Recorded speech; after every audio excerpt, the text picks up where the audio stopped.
Today, we are talking to the president and head of Barkley Consulting, Jeff Warren, on his journey on high-performing BRM.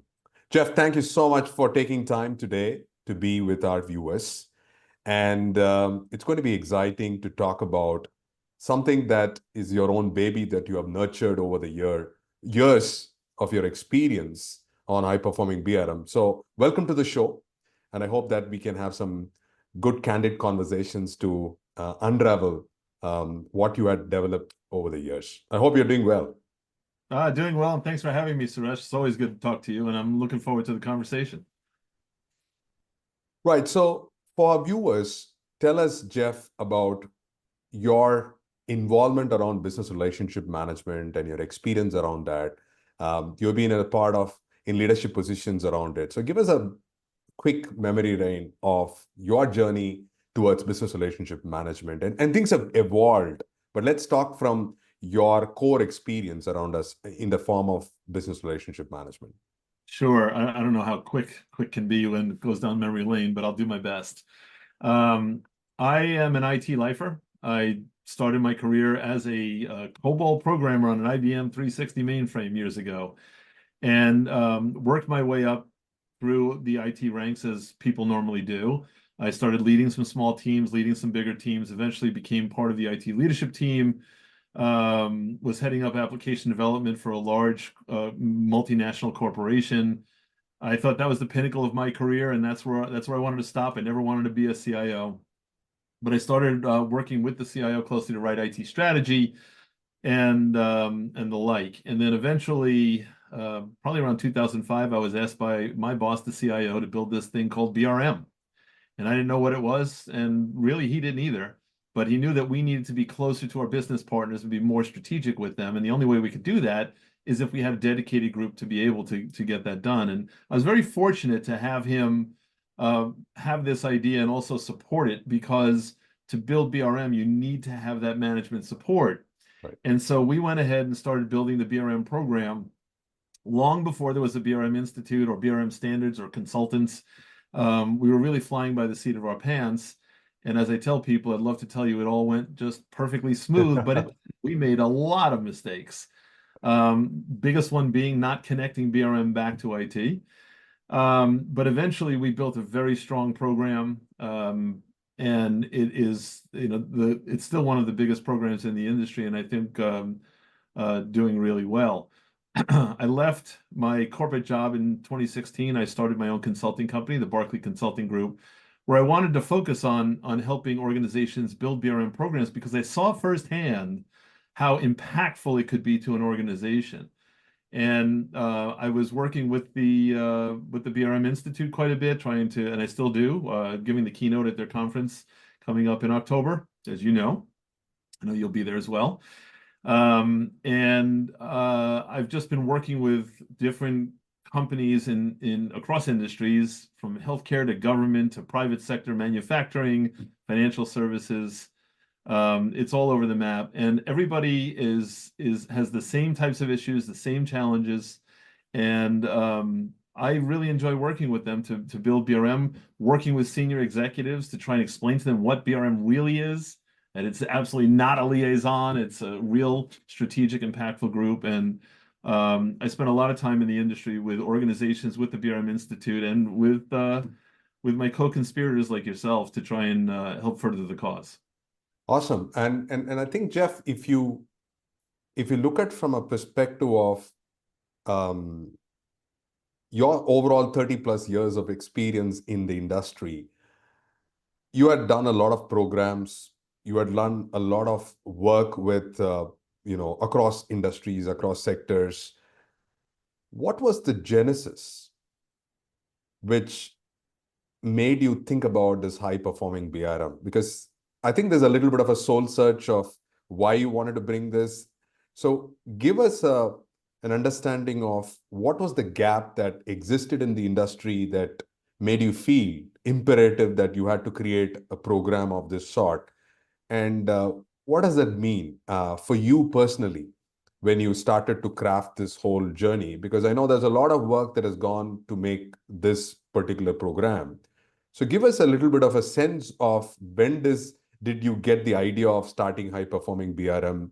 Was there a driver from a colleague or a customer a business partner who came in? And how did it nurture to be what it is in the version that we are seeing it today? Yeah, it's a great question. You know, this class, this course, this approach it's got my heart and soul in it, and it started when I really got into the industry as a consultant and started working with organizations, helping them build BRM programs, develop their BRM talent. I saw there was a void in classes that would teach people how to do this. And I realized also it's not easy to put together a class that teaches something that really is an art form.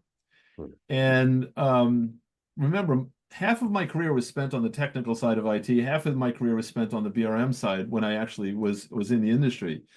And I saw the same need to teach people how to not only do BRM, but teach them the skills, strategies, and mindsets to be a business-focused and strategic IT professional. Not only was it lacking on the BRM side, it was lacking on the IT side as well. But my target initially was just for the BRMs, and it still is. This is really mainly targeted at BRMs predominantly.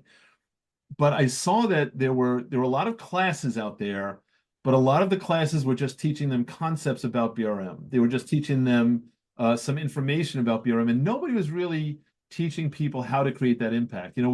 We tended to talk a good game in the industry, but we never really empowered people with how to do it and do it at a high level. Right. And I always wanted to develop a class to be able to do that. I wanted to get people beyond relationships, where everybody is about relationships. It's not just BRMs. And so we can't use that as a selling point. And so I worked with the BRM Institute. I wrote some articles for them. I spoke at their conferences. I spoke to clients whenever I possibly could. I was trying to evangelize this to whomever would listen whenever I could, but mostly it was limited to my clients. And I always thought that, I could develop this class, but I never had any time to do it because Right. I was working with clients and I was busy with everything I was doing. And then the pandemic hit and I had a lot of time to do. Right. So I actually sat down and said, you know what, I'm gonna do this. And I thought it would take me, I don't know, a month, right? If I just put my head down for a month, I could do this. I am not exaggerating when I say it took me about 5 to 6 months to do this. And I don't mean 5 to 6 months here and there. I mean like every waking hour. Right. And it was a process. It wasn't just write the class and then go deliver it. It was write the class, test it out with myself and also with some people I really trusted who weren't in the BRM industry, by the way. Right. And I've rewritten entire sections because you know what, I knew what I was trying to say, but it wasn't getting there, etc. It was a labor of love. But as I was going through it, I got excited by it and I started to get going with this because I realized, wow, this is information I wish somebody would have taught me. Right. I wish this is information that was there that I could have given to my team. And there was no class anywhere like this, not only in the BRM in space, but in the IT space. So I went ahead and did this. Like I said, I did a lot of trial and errors. I realized when I was all done, I can't just teach this. I need to teach people how to do it by having them do it themselves so they learn experientially, because just teaching something to somebody, it's not going to resonate. When you actually do it, it's going to. So I built a whole series of exercises around each of the topics that we give to people in the class to practice what they've learned, team exercises, individual exercises, group exercises, and the like. And then, was kind of put a bow on it, and I was pretty proud of it. But February of 22 was my very first class. And I cannot tell you how nervous I was delivering it because I put all of this effort in there. I thought it was great. People I talked to that I respected thought it was great, but it doesn't matter unless the audience I'm going for thought it was great. And so the first group that went for it, I didn't know how it was going to result, and it went really, really well. I mean, there were, when you do it the first time, there are some changes. So I went ahead and made some changes to it. And then I did it a second time about a month later with another organization, refined that a little bit, and got to a point where after I did about 3 or 4, it was pretty good. And it was really there. You asked, I think, at the end what it means to me. This class, it means everything. I love doing this, and I love doing it. Look, I'm not going to lie, we all do this to make a living, but that's part of it. I mean, and it's actually a smaller part. When I enjoy from this mostly is seeing the light bulb go on in people's heads, seeing them connect the dots, seeing them understand what BRM can be, seeing them realize their potential, and getting some feedback. Go on LinkedIn and look at high performing BRM and see the feedback. It warms my heart to see that, because it's when you realize that you can help other people and you can advance the industry, it means everything to me. So this class, like I said, is a labor of love. Um, Not just because I spent so much time in it, but because, by the end of this year, we'll have trained over 1,000 people, over 1,000 different people in this class, in less than 2 years of doing this earnestly. So it means a lot to me from a professional perspective, but a personal perspective as well. Awesome. Now, let me share my perspectives when I went through the Yeah, business high performing BRM workshop. you're a And pretty, student. That's right. pretty late night in India when I was taking that workshop. Now, what stood out for me, Jeff, when I went through this whole program, and remember, we had a global audience from different parts in terms of their experience, expertise. What stood out for me was the breakout room exercises, because it was a lot of hard work to think and put things into Yeah, perspective. It's not that just you come there and do a bit of breakout room exercises, 30 minutes, 45 yeah, minutes, get out. It was so intense. And I was like getting something about, oh, I need to do some bit of reading before I come back to do that. So I think for me, that was a standout, was every exercise that was assigned for a particular module made it much more impactful. For me, there was a lot more strategies. There's a lot more practical techniques that we did not know the value until we put everything together. And for me, that was a very important standout when it came to the workshop. And also, I think partly because your experience of weaving the story around in every aspect of the module made it much more impactful. Now, my question to you, because you have done this over a period of 30 plus years, how did you come up with that kind of stories? Because it was either the stories, it was the analogy to do it. And I know this, you might have everything in your armor, but when you're delivering a workshop, you need to pick up the right stories, the right scenarios to make that impactful. How did you curate that? Because for me, I want to understand a little bit about the exercises. How did you do? As well as the stories that made it yep. more impactful. Yeah, you got to stop saying 30 plus years experience. You're making me feel really old, by the way. Yeah, so I I would love to tell you that as I wrote the class, I said, oh, I could use this story to illustrate it, or I could use this. It really came about as I was doing the class and realized, oh, here would be a good way of illustrating that. So I use a lot of quotes in the class, I use videos in the class, and I use a lot of my own personal experience in the class as well, because I think people can then connect concepts to reality when you do that. When Right. you're preaching about how to do things and you're doing it in an academic way, it's helpful, and some people like that style. But when you can connect it to real life scenarios and application, it means more. It has more depth and context then. And so I use that wherever I can. And different stories came up at different times. There were a couple that I did put in the class, like the one around meaningful relationships that I use. I intentionally put that one in there, but a lot of them come up just because of scenarios that as I was defining a topic, a scenario came up to say, let me explain how this happened. And either I repeat them because they're very valuable stories that connect, or in every class, there's different stories that come up Right. because somebody asked the question, or Correct. we're facing this challenge. And I always try and establish that to connect that to something that I had experienced in my career. And where do they come from? I talk to lots of organizations and people about failure because people are so afraid to fail. And what I tell them is failure is great. Failure is good. I mean, it's not in critical things. Like if you're having surgery, you don't want your doctor to know failure is good. You don't want failure at all. Sure. But in what we do, failure is actually a good thing if you learn from it and improve what you were doing. Right. And along my career, like everybody else, I had moments where I failed.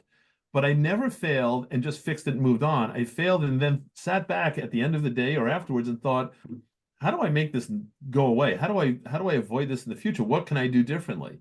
Right. And I've always had this introspective look at myself to figure out how can I improve myself. And I use that with my teams. I use that with my clients, with my students, to always look at that. Don't be afraid of failure, because when you're afraid of failure, you sometimes are afraid to take chances. And when you're afraid to take chances, you fit in this box Right. that you really can't get out of. And BRMs cannot afford to do that. Um, as for where the exercises came, as I mentioned earlier, after I developed the class, I realized I needed a way for them to be able to practice it and use the things that they had learned, apply what they had learned. Um, the scenarios that I came up with were similar to what I used to do with my teams when I was in industry, when we would do assessments for the teams. Right. The best way to assess a strategic role is pop a scenario in front of somebody right away and see how they react to it. And it's not meant to say, well, you were wrong here, you were wrong here. It's how was somebody thinking? Did they go after things strategically or tactically? Were they thinking of the customer's or business partner's perspective right away, or were they thinking their own, or from and how they can solve it from their perspective? Did they think business and customer experience first, or did they think technology first? How did they react to it? And I've always used that when I've worked with people and trained people. And so it was easy for me to then translate that into this class because I knew the concepts that I was bringing forth and what I wanted them to really learn. And so I wanted to make sure that the exercises brought that out. What I realized was, remember I said this class was and is targeted towards BRMs, but I realized that this also affects a lot of people in IT that aren't BRMs. Right. Project managers, business analysts, product owners, IT leadership, architects, because anybody that is interacting with, connected with, or planning for business partners or the organization needs to have these skill sets, these mindset shifts, this movement away from this reactive technical IT department to a more proactive strategic organization that focuses on growth and efficiency and effectiveness. And frankly, in a lot of the workshops, and I'm literally almost doing a workshop a week now, I would say that I still get about 70-80% BRMs, but I'm getting a good chunk of people who are not BRMs. And normally when I go in and do the initial workshop for the BRM team and their management, et cetera, a lot of times are getting asked back for a second workshop that the BRMs I let attend the second time, but it's really for other people in IT leadership positions and managerial positions. Now, that's a very important point that you mentioned, that you're not restricting this workshop to just business relationship managers. And from our perspective within Top Solutions, we work with a lot of IT leadership team across. And it's very reassuring that BRM is not a role or a discipline or we are looking at across the entire spectrum, right? I mean, whatever role that we are playing in, we still need to resonate with the principles and philosophy of how we do that. So you are seeing that the intake for this particular workshop is also welcomed by IT leadership team and the rest of the people. That's what I read. Oh yeah, very much. The funny thing is that um, when you think about this from a BRM perspective, it teaches them what they need to know to be high performers in this space, to make an impact to their organization, and to excel in this field. What it does for IT professionals is it gives them the skills that they're not really taught. And remember, I spent my career on that side, most of my career at the beginning, at least on that side. So I knew what I was being taught, what others in my profession were being taught, and they were the same types of skills training. Right. And it wasn't necessarily what's needed if you want to get beyond the four walls of IT. When you're dealing with business partners, the perspective, how do you use communications to influence decisions and behaviors? How do you manage your time so you're focusing on the right things and not doing the things that bring you down? How do you build a meaningful relationship with someone so that they're going to want to listen to you and understand that you're not just there to fix their laptop or iPhone or whatever they may have? And so I did not write this class for that intent. But given the fact that my experience would bring me back towards IT, I realized that at the end that, boy, this class really does apply to the IT groups as well. And the reception that I've received thus far from people in IT, I've had CIOs in this class Right. who didn't really take it to learn the class. One CIO who's wonderful sat in on the class, didn't really take part in the exercises, but at the end of the class, he spoke to his team and he said, "I love this training." He said, "That's the good news. The bad news is I have 4 pages of notes for all of you now." And so it's really transforming the organization.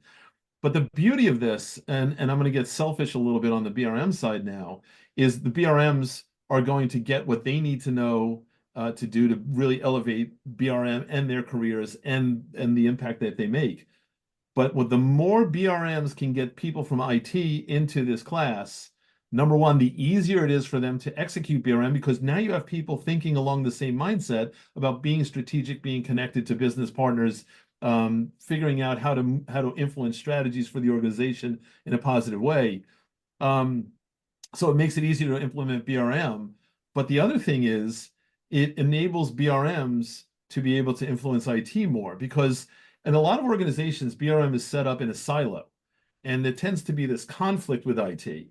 Right. Well, if people are listening and learning the same way, what happens is a lot of times people in IT will now have a better understanding of what BRMs can do and should do, and they'll be more open to bringing that into what they do, which makes a much more synergistic IT organization. And again, it wasn't my intent to do that, but it does have some ramifications, very positive ones, for the entire IT organization. In terms of the duration of this workshop, you either do it in 3 full days or you take about 5 days. Getting people to stay for such long duration and also be fully attentive is a bit of a challenge. So how have you seen that taken up by people? Because there's an investment of time, effort, and being very focused with project deliverables and stuff. So what's been the best way to deliver this workshop from your perspective, and how has been the preference for people who took these courses? Yeah, the preference by far is to do these classes in person. Right. People tend to get more out of it, and I understand that for sure. Geographically, though, sometimes we do it virtually, or if there's a single person from an organization that wants to attend, so we offer them virtually as well. And they run pretty well, frankly. So you asked an interesting question about it's 3 days. How do we get people to give up 3 days, and how do they stay attentive? Um, the first part is actually quite simple. It's 3 days to invest in you. Hmm. And I always tell people at the beginning of class to be selfish Hmm. because I was in classes throughout my career and I was half in the class and half thinking about email, half thinking about the meeting I have to go to or something. And I realized at the end, and I tell people this all the time, at some point in your life, excuse me, whether it's next week, next year, 10 years from now, or when you retire, you're going to leave your organization. And when you do, the only thing you take with that is you. Right. And so if somebody is giving you the ability to take a class for a day, 3 days, a month, why wouldn't you be selfish and invest in you? And so often we're so busy that we forget to develop ourselves. And I always start the class off that way. And I tell people to be selfish that, we'll take breaks. You'll have time to do things. If you need to address something critical, go ahead and do it. But be selfish and focus on you because you'll learn more from it. And people accept that because we're all in the same boat. We all tend Right. to do things that are benefiting I call it the hamster on the wheel. We're just doing things that benefit that vortex, if you will, of just I got to do all of these things and realize we're not getting any further ahead. If you want to get further ahead, you have to develop yourself. And if you want to develop yourself, you need to focus. But the other thing is we make these classes fun. Hmm. It's not dry learning. I try and inject humor where I can, but even if I didn't inject humor to make it fun for them, the content is written in a way that it is not overly academic. It's common sense and it talks to people. And frankly, I have had a number of people at the end of the workshop come up and say they were dreading having to spend 3 days in a class. They said, but it was never boring. They never tuned out, and they just thoroughly enjoyed every minute of it. And that's the thing. I put this class together, and I put the curriculum together and teach it in a way that I would want to receive it if I was on the other end. So I keep their attention. You got to read the room and know when people need a break. So we take those breaks, but the exercises also tend to keep their attention because it's not just me talking. We're breaking apart for a good 10, 20 minutes to do an exercise, a group exercise where we're solving real business challenges, and people find it to be very invigorating. Um, there may be 2 people out of the 800 that I might have seen that were disconnected, but everybody seems to be very connected to this class, which really makes me very happy. Awesome. Now, in terms of, is there a prerequisite to join this workshop? Is there, from your perspective, is there any kind of a homework needs to be done before someone signs up with this workshop? Could be a public, could be a corporate batch. Because that's a question that we often get asked in terms of, have you had the right people in your workshop? So what is your take on that? Yeah, and actually, I called the class the High Performing BRM for a reason, because when you get out of this class, you will be a high performing BRM or a high performing IT professional. However, what I realized early on is that that name could be intimidating to people who have never done BRM before. Right. And so I am very, very careful. I'm not changing the name of the class because I think the name is appropriate. Um, but I'm very careful in all of the marketing material and every conversation I have with organizations to explain that this class is for you if you've been doing BRM for 20 years, or if you never heard about BRM before and you were just starting it, this is day one for you. Right. And there have been, again, a few people in the class who said, they didn't think they belonged in this class because they were really new to BRM, and they realized they learned everything that everybody else did. And I said, you actually have an advantage because you don't have to unlearn anything. You're learning it for the first time. So there are no prerequisites for this. I have had BRMs who day one on the job. I've had experienced BRMs in these classes. I have had administrative assistants. I've had business partners, HR representatives in the class. I've had people who didn't even know what BRM was. And there's really no prerequisite to be in the class. It's the outcome that you're looking for that ultimately you'll get by attending. Well done. Now, shifting gears. Now, you've been passionate about running this. You have about 1,000 people done in 2 years. Is phenomenal. Now, how do you plan to scale this program globally, right? I mean, I know that you cannot be all over the place, but there's something that you have crafted it, nurtured it, and it's a pure labor of love.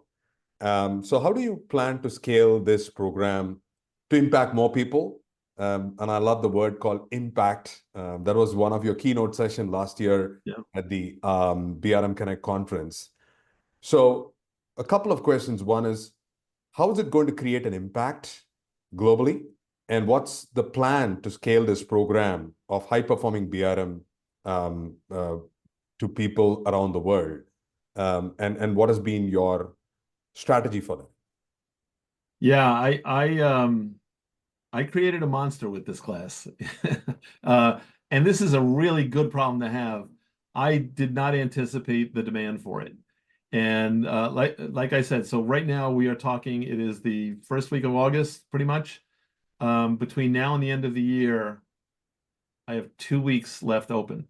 And none of these, well, 2 of them are virtual. The rest of them I'm flying somewhere.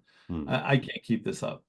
I love doing this. I will continue to do it. I really enjoy it, but I don't want to be the bottleneck that holds this up, number one.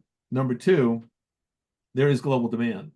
I've done a number of workshops in Germany. I've done a number of workshops in New Zealand, in the UK, Canada, and I've had requests from other areas in Switzerland and the like, as well as parts of South Africa.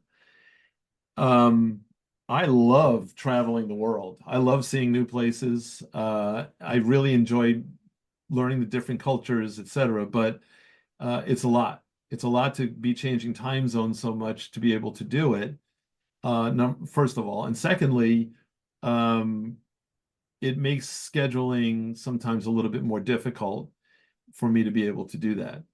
Along with the fact that I don't necessarily have the same awareness of culture and nuances that local people do. So, as you well know, I have made the decision this year to start expanding the network of professionals who can teach this class. But I am being very particular. I'm not just saying, who wants to teach this class? Come do it. I'll give you the materials, go do it. I care about this too much to be able to do that. And so I have chosen, right now there's 4 professionals who are geographically dispersed, you being one of them, to teach this class in other parts of the world, and frankly, to teach it here in the US as well. Because if the demand is there, I want to make sure that this message gets out to people. I don't want it doesn't have to be something that I own myself. There are other people who are qualified to do this. And like I said, I'm very particular in who I've chosen to be able to do this. There are people who do this who understand more than BRM. They're not just BRM academics, and they're not there to just teach to an exam. There's some people that, for instance, just offer the BRMP or CBRM classes. They're not going to be teaching this class, because it's not just learning about the concepts or the particulars, it's the application. It's how do I do it? How do I connect to senior management? How do I communicate? How do I do all of those things? So starting this year, we are now allowing others to market and teach this class. They go through, as you have, a certification program to go through the class, to go through each of the steps, to be trained on the videos, be trained on the exercises, and to get the stamp of approval to do it, which I am proud to announce and say that you have done, and you're able to do this. I'm very happy to have you, Suresh, as part of the network. But that's got to be the global rollout, because the appetite for BRM is not limited to the United States and North America. It's quite extensive, especially in parts of the UK, Europe, seeing a lot of activity in Asia Pacific as well, and South Africa is certainly a growing community as well as Latin America. So yeah, it's not going to happen with one person sitting here saying, I'll teach the class. It's got to, as they say, it takes a village, and you're part of the village.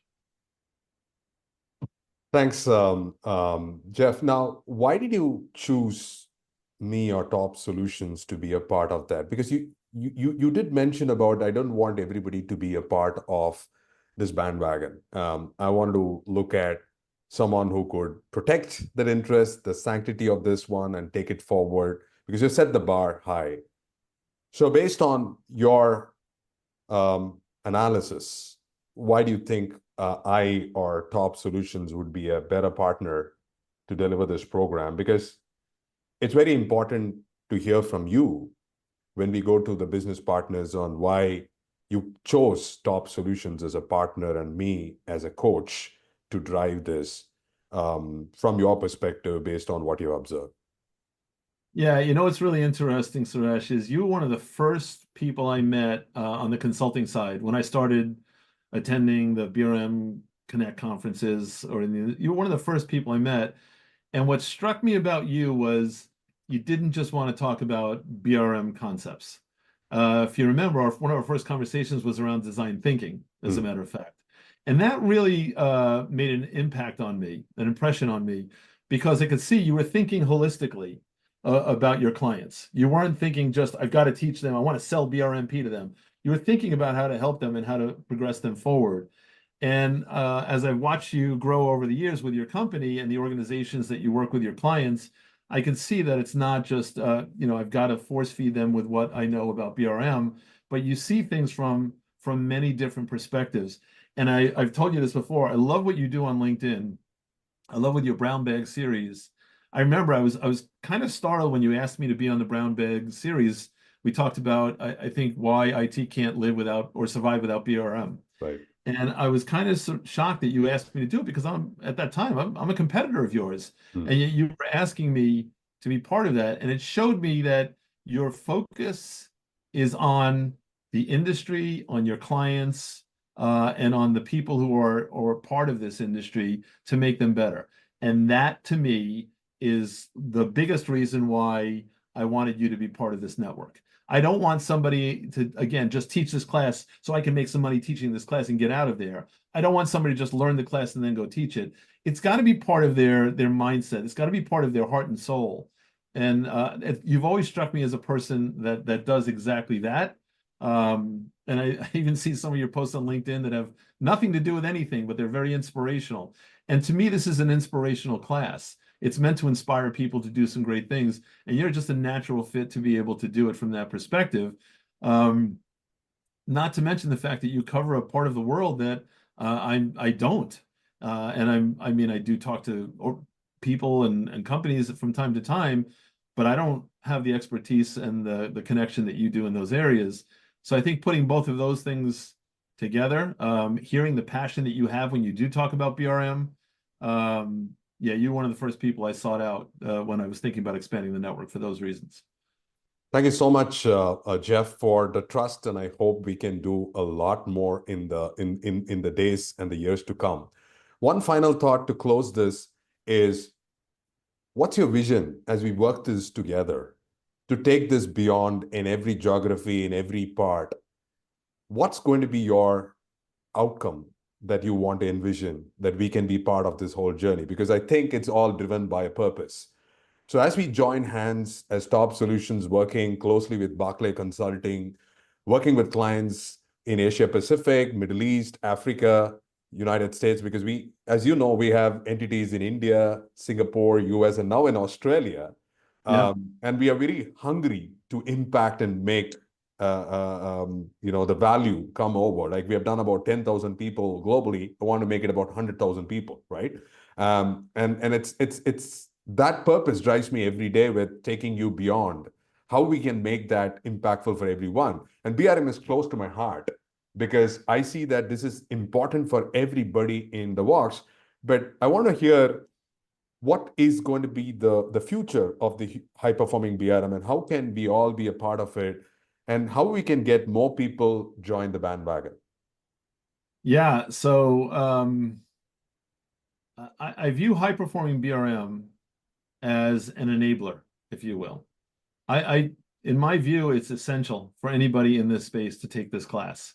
And again, just go on LinkedIn and look at the people who have taken the class already. I remember I was at BRM Connect last year, and people would come up and say, "Oh, can you tell me more about your class?" And I'd look around for somebody that took the class, and I'd say, "You know what? Go ask that person," because I mean, I'm going to come across salesy because it's going to sound like it's my class that I'm Right. going to be that way. But the feedback that I have received on it has been so great that I let it speak for itself. And I see this class as kind of the essential, foundational, and I see this. Let me take a different stab at it. I see this as the undergraduate and the graduate class for BRM. This is, you're going to you walk out of here with your MBA in BRM or in IT professionalism. But what I think it does is, number one, it goes and it affects the way people build BRM programs. It enables people to go back to their organization and change the narrative with their management, change what can be done, what BRM ought to be. It's not a liaison, bad word for BRMs. It is strategic. It can make a major difference. They are now empowered with what that is and how to do it, and Right. can put a plan of action together. So that's number one is, what does this do? It enables people to go ahead and take their control of their own destiny and start building these programs out in their organizations and in others. So it enables that part of things. Second, it builds confidence in people to be able to know that whether it's BRM or beyond that they're going to go in, they're going to use these skills everywhere, and it builds that up for them to be able to become that professional type person that they are, who can handle just about anything. But the third thing that it does, we can we can create smaller versions, and we have a smaller version of the class called the High Performing IT Professional, which is a 2-day version of the class, which is basically the first 2 days of the High Performing BRM class. It just doesn't include the third day is mostly what BRMs do. Ironically, when we've done that, people ask to stay for a third day because they don't want to leave. They want to Right. learn more, and that's again, it makes me feel good when I see that. But what I've noticed in the industry is there's a lot of ancillary classes on emotional intelligence, on innovation, on strategic partnering and communications that lack connectiveness and context. Hmm. So people will take those classes, but they're not sure what to Apply do them. with them, how to use them. And the way I see this working is for people actually to jump into high performing BRM. There's actually a step before that. I do a lot of executive briefings with organizations, not your traditional BRM executive briefing, but a briefing that explains what it is, what it does, what it doesn't do, how it connects to IT, how it engages business partners, the impact it makes, and why IT needs it. But after, you want to level set that so organizations are in desire of BRM. But the next step is if people go through high performing, then those ancillary classes around all those topics I mentioned, now I can say, oh, you know what? I want to dive into innovation a little bit more. I'm going to take a class in it because now I will know how to apply it. Or I want to be able to learn more about emotional intelligence because now I can use that as I'm building these meaningful relationships. And that to me seems like the right progression. Because right now I think there's just too many classes and people are starting in the middle, but they don't know which way to go and how to use things. So where I see this going, where I hope this goes, is I hope this changes the narrative for the industry. I hope it allows BRM to rise up to the potential that it really can and should be and should have been all of these years. And that really that this will foster a sense of community. This will make the rest of IT, the IT world, realize its potential and how it will shift the way IT thinks to move forward. Um, and just I'm hoping this is a game changer for the industry, and that when people are done taking this class and doing what they're doing, they've not only improved their BRM program, they've improved their organization, and most importantly, they've improved themselves. Awesome. And this is why I think we wanted to have this episode to tell people that we are launching the high performing BRM class, be it corporate, be it public batches starting September. So if you are on the lookout for doing the high performing BRM, we'll be happy to support you. And we will send you a link for the program itself. And we look forward to taking you beyond in wherever the journey is and making you impact your organization and grow yourself. And I think to the final point that you have to be selfish to invest time for yourself and be a better version of yourself, because when you are a better version of yourself, you can probably command a much more premium in terms of your rewards, recognition, and also feel good about how we can impact the rest of the world and probably make this world a better place to live in as BRMs and thriving IT leaders. So thank you so much, Jeff, for spending time with us today and sharing your insights about the high performing BRM. I'm totally convinced that this is something that every IT leader, every IT professional needs to get through it. So with this video and with this kind of impact, we would like to see how we can grow this audience and see how they can all come up with the success stories and say, this made a difference, and that will give us a smile like what you're doing globally. Yeah. Yeah, and Suresh, I'm thrilled to have you as part of the team. So I'm looking forward to some great things with you, and thanks for having me. Excellent. Thank you so much, everyone. And we will get in touch with you with other programs in the future. Thank you so much.